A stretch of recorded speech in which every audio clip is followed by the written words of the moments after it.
하이하이. 저의 채널의 구독자가 25만 명이 되었어요. 제 고향인 어슬러의 인구가 70만 명인데 25만 명이 저를 팔로우하고 있다고 생각하니 정말 믿기지가 않아요. 8년 전 단순히 촬영과 편집에 대한 열정으로 시작했던 이 채널이 조금씩 성장해서 어느새 25만 명의 가족이 되었어요. 25만 구독자의 기념으로 오늘은 제 노르웨이에서의 어린 시절을 그린 Draw My Life 영상을 만들어 볼게요. 제 부모님 말씀에 따르면 저는 가을의 첫 추운 날에 태어났다고 해요. 저는 사실 1998년에 노르웨이 어슬로가 아닌 독일 베를린에서 태어났어요. 노르웨이에서는 아기들이 태어날 때부터 스키를 신고 나온다고 하는데 아마도 저는 베를린에서 태어나서 그런 능력을 가지 못한 것 같아요. 저는 스키를 진짜 잘 못 타요. 제 부모님은 베를린에서 의학을 공부하면서 만났어요. 엄마는 노르웨이 사람이고 아빠는 독일 사람이에요. 그래서 저는 베를린에서 태어났어요. 아빠는 제가 태어났을 때 아빠를 뻔히 쳐다보면서 마치 실문이라도 하듯 의심스러운 눈빛을 보냈다고 해요. 아빠를 본 애기 플로라의 첫 마디는 왜? 였어요. 당시 부모님은 돈이 없는 가난한 학생이었기 때문에 아빠는 직접 유모차를 만들었어요. 운반용 카트와 유아용 식탁 의자를 조합하고 화려한 색깔로 페인트칠을 해서 멋진 유모차를 완성했죠. 하지만 나중에 엄마가 말씀하시길 사실 우리 집에 유모차가 있었다고 해요. 다만 아빠가 직접 만든 유모차를 더 좋아했을 뿐이죠. 제가 태어난 지 1년쯤 지나고 나서 저희는 노르웨이로 이사 갔어요. 노르웨이는 작은 나라라서 많은 사람들이 북유럽에서의 삶이 어떤지 잘 몰라요. 제가 노르웨이 사람이라고 하면 사람들은 주로 바이킹, fjord, 산? 아니면 석류 부자? 혹은 끝없이 펼쳐진 노르웨이 숲을 떠올라요. 그래서 저는 저희 나라 노르웨이에서 저희 어린 시절 어떤 모습이었는지 소개하고 싶었어요. 이 영상에 좋아요를 누르시면 저는 정말 기쁠 거예요. 그리고 구독 버튼을 눌러서 저희 유튜브 가족이 되어주세요. 오케이, 다시 이야기로 돌아와서 처음 노르웨이 왔을 때 우리는 작은 도시에서 할아버지 할머니와 함께 살았어요.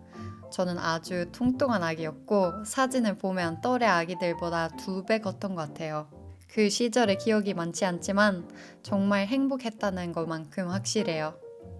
저 부모님께서 항상 따뜻하고 자상하셨고 할머니, 할아버지 집에도 그런 분위기 그대로 묻어났어요. 몇 년 후 저희는 노르웨이의 수도인 오슬로로 이사했고 뮤걸이라고 불리는 똑똑한 형태의 아파트에서 살게 되었어요. 이 건물들은 1900년대 초반 지어진 것으로 사각형이나 원형 형태로 배치되어 가운데에 열린 공간이 있었어요. 그 안에 마치 작은 공원 같았고 잔디밭, 나무, 꽃, 놀이터 그리고 주차 공간까지 있었어요. 어린 시절 저는 이 안전한 공간에서 자연스럽게 탐험할 수 있었고 조금 더 크면서 친구들과 함께 주변의 다른 아파트 단까지 돌아다니곤 했어요. 여름은 정말 특별했어요. 정원에 과일나무와 각종 벨이 가득했고 저는 체리와 차들을 따기 위해 나무에 기어 오르거나 신선한 딸기를 따먹는 걸 좋아했어요. 이 시기 동안 아빠는 저를 돌보며 노르웨어를 배우셨고 엄마는 일하셨어요. 저희는 집에서나 밖에서 함께 그림을 그리며 자주 시간을 보냈어요. 이런 모습이 다른 나라에서 조금 낯설게 느껴질 수 있지만 노르웨이에서 아주 자연스러운 일이에요. 오히려 아빠가 육아에서 많은 역할을 하는 것이 기대되는 문화죠. 그래서 노르웨이 거리에서는 육아휴직 중인 아빠들이 유모차를 끌고 다니는 모습을 쉽게 볼 수 있어요. 제가 6살이 되던 해에 초등학교에 입학했어요. 독일에서는 아이들이 입학 첫날에 커다란 원불 모양의 선물이 받는 전통이 있어요. 이 안에는 사탕과 장난감이 가득 들어 있어요. 노르웨이에서 이 전통이 없다 보니 같은 반 애들이 엄청 부러워했던 기억이 있어요. 제가 다닌 초등학교는 작은 성이라는 이름 가지고 있었어요. 왜냐면 실제로 오래된 성처럼 생겼거든요. 초등학교 1학년이 보기에는 꽤 무서운 모습이었죠. 그런데 더 무서운 거 학교 지하실에 있었어요. 거기에는 실제 감옥이었었는데 나치가 노르웨이를 점령했을 때 죄수들을 가두는 곳으로 사용되었어요. 벽에는 당시 수감자들이 남긴 그림이 아직도 남아 있어요. 그런데 어느 날 반 친구 몇 명이 저를 감옥에 데려가더니 독일어로 죽은 죄수들의 유령을 불러보라고 했어요. 그런데 제가 한눈을 반 사이에 그 친구들이 모두 도망가 버렸어요. 결국 저는 어두운 감옥 안에서 독일 유령들과 함께 남겨졌죠. 학교 수업은 항상 재밌었어요. 영어 수업에서 노래를 부르거나 영어를 보면서 배우는 경우가 많았는데 그 덕분에 성인이 된 지금도 영어를 편하게 말할 수 있는 것 같아요. 그리고 쉬는 시간에 비가 오든 눈이 오든 항상 밖에서 놀았어요. 겨울에도 예외 없었죠. 오직 기온이 마이너스 20도 이하로 내려갔을 때만 실내에서 쉴 수 있었어요. 하지만 사람들이 생각하는 것처럼 그렇게 극한의 추위 아니었어요. 마이너스 20도 이하로 내려가는 일이 자주 없었어요.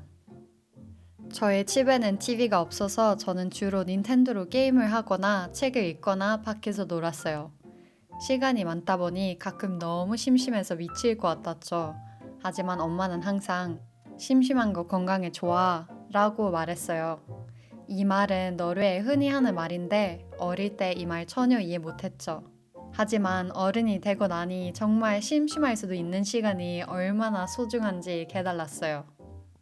어느 날 첫째 동생이 태어나면서 제 인생에서 심심한 일이 사라졌어요.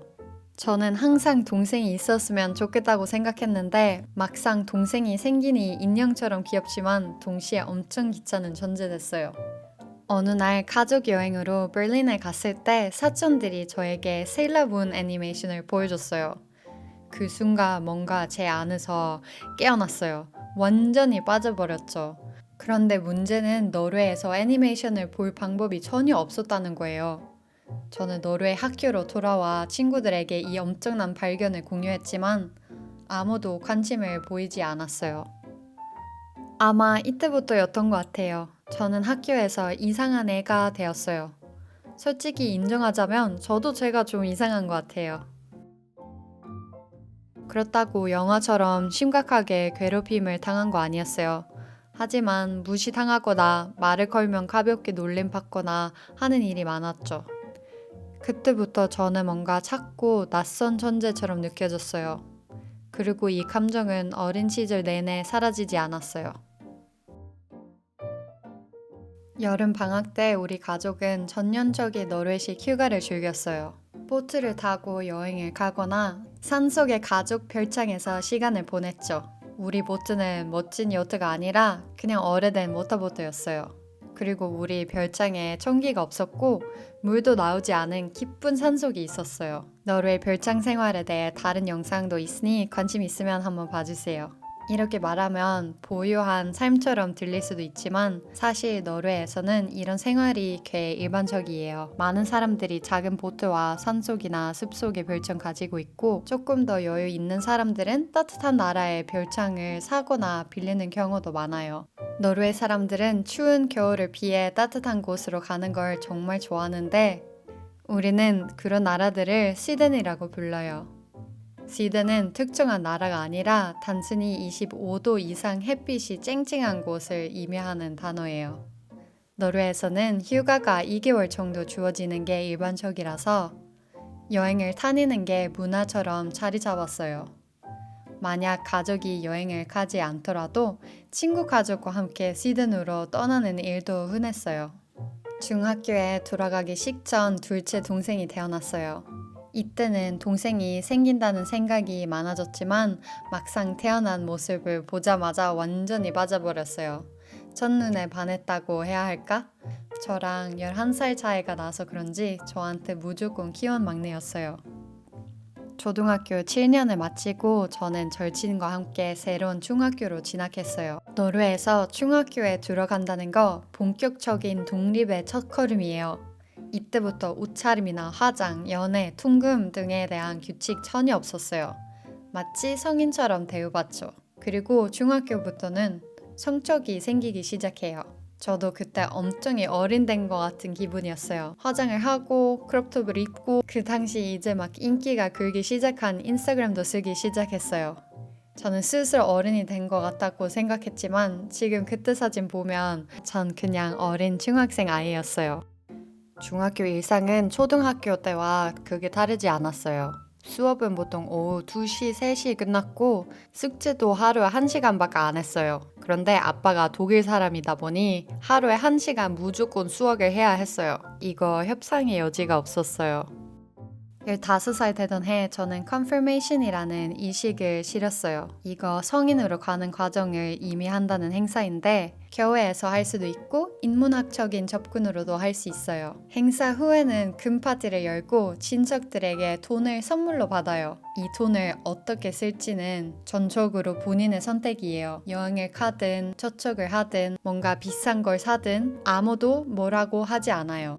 중학교에서 무시당하거나 놀림받지 않았지만 제가 진짜 좋아하는 걸 숨겨야 했어요. 사람들이 좋아하려면 그냥 유행 따라가는 똑같은 사람이 되어야 했거든요. 저는 그거 너무 싫었어요. 어릴 때부터 몰래 애니메이션을 봐왔던 저는 어느 날 결심했어요.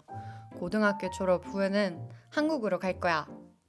부모님께 한국어 수업을 듣게 해달라고 간절히 부탁했어요. 그리고 그렇게 제 인생의 새로운 장이 열었어요. 여기까지가 한국에 오기 전까지 노르웨이에서 살던 제 이야기예요. 그리고 나머지 이야기는 다음 기회에 이어갈게요. 여러분 어떤 어린 시절 보냈나요? 다른 나라에서 자랐거나 노르웨이에서 저와 전혀 다른 경험했다면 댓글로 알려주세요. 그리고 이런 영상 재밌었다면 꼭 알려주세요.